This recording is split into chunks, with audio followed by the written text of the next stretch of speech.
Jadi memang sudah ada beberapa daerah yang dijaga ketat. Aku lihat ke depannya ada beberapa yang mau nyimpen persenjataan di Indonesia. Sebenarnya dari tahun lalu tuh perang dunia tuh udah berlangsung. Ekonomi semakin menurun, semakin merosot, PHK semakin besar. Sebelum terjadi seperti itu, kita sudah mengalami krisis moneter.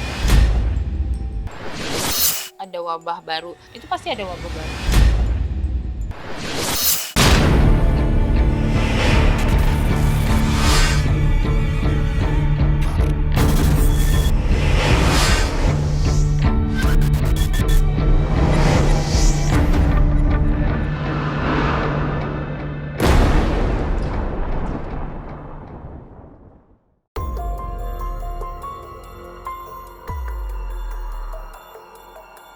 Suasana kebatinan dunia sedang menegak.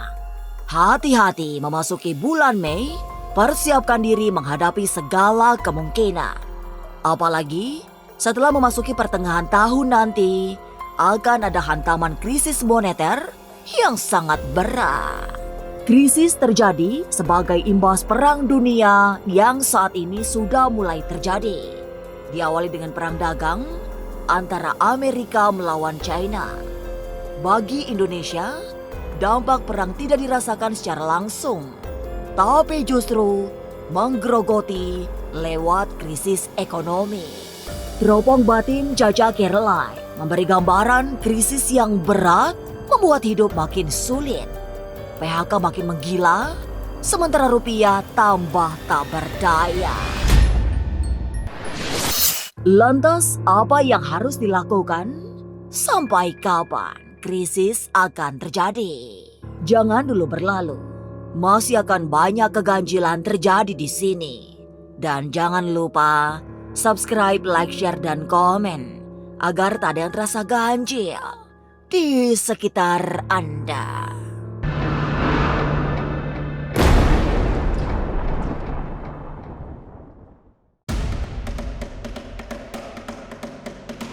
Para penikmat ganjil misteri, hati-hati. Menjelang pertengahan tahun 2025, ada yang berbahaya bukan hanya di level dalam negeri, tapi di tingkat global. Sebab perang dunia sudah di ambang pintu. Secara metafisika, Caca Caroline melihat Indonesia akan aman-aman saja. Tidak akan ikut-ikutan perang. Tidak pula terlihat dalam berbagai konflik. Namun demikian, perang dunia tetap membawa dampak yang tidak ringan.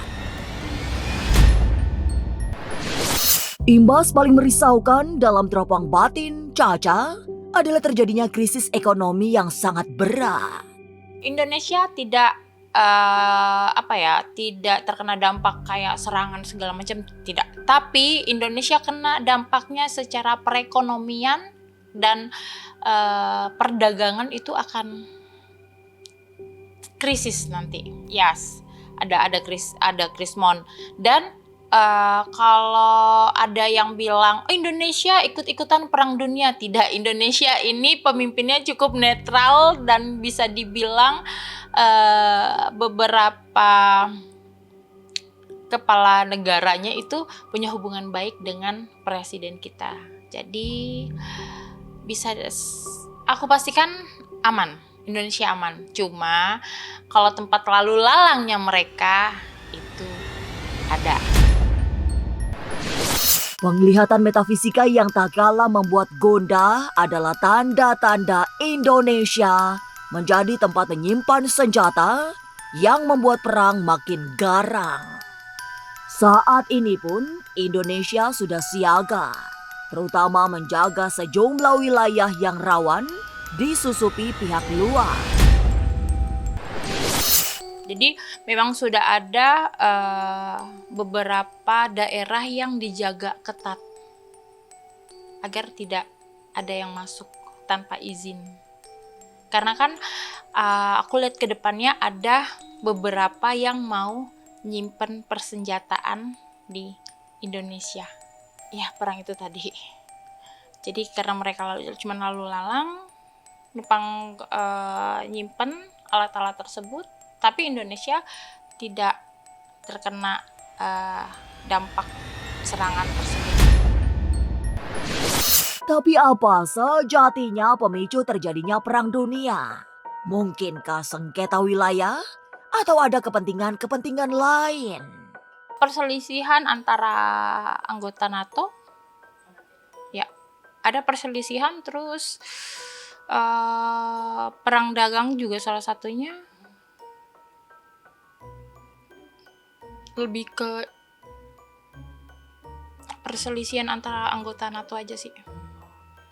Gambaran perang dunia terasa semakin menakutkan karena bukan hanya peluru yang akan dimainkan, bukan pula sekedar bom yang ikut dilibatkan, tapi sudah masuk ke senjata pemusnah yang bentuknya sangat tidak terduga, termasuk lewat wabah penyakit yang sangat mematikan. Ada wabah baru. Ya kalau misalnya ada wabah baru ya kan di luar bukan di sini. Itu pasti ada wabah baru. Hati-hati, hanya itu yang bisa dilakukan dalam menghadapi tahun-tahun mendatang. Sebab ancaman krisis sudah sangat nyata, menyusul terjadinya ketegangan di sejumlah negara. Tapi benarkah perang dunia sudah di depan mata? Lalu, apa yang harus dilakukan? Jangan kemana-mana. Tetap subscribe, like, share, dan komen agar tak ada yang terasa ganjil di sekitar Anda.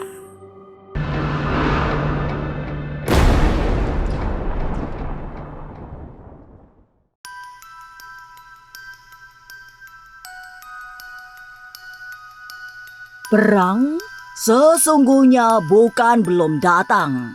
Perang sudah berlangsung tanpa saling tantang. Saat ini, kondisi keamanan global sedang dipertaruhkan akibat peperangan yang sudah terjadi di sejumlah negara. Belum lagi perang dagang Amerika versus China yang bisa saja menyeret pihak lain. Walaupun Indonesia termasuk aman dari rongrongan perang, tapi akan tetap merasakan suasana tidak nyaman dalam pergaulan dunia. Sebenarnya dari tahun lalu tuh perang dunia tuh udah berlangsung. Jadi ya menurut aku ya biarkan saja mereka perang. Mau perang dagang sekarang sudah ada, sudah berjalan. Terus yang dirugikan siapa sih kalau perang kayak gitu? Yang menang dan yang kalah itu sama-sama rugi. Karena yang namanya perang itu pasti butuh biaya yang banyak. Sementara global, dunia ini sedang mengalami krisis keuangan, krisis ekonomi. Perang dunia memang tidak sampai ke Indonesia, tapi imbasnya tetap dirasakan. Salah satunya, dampak ekonomi yang tidak ringan. Tanda-tanda melemahnya perekonomian bahkan sudah mulai dirasakan saat ini. Puncaknya akan terjadi badai PHK yang jauh lebih menakutkan, sebab bakal terjadi ledakan jumlah pengangguran. Bersama runtuhnya perusahaan-perusahaan besar, nilai tukar rupiah akan rontok di titik terendah. Dolar membumbung tinggi, membuat ekonomi semakin perih.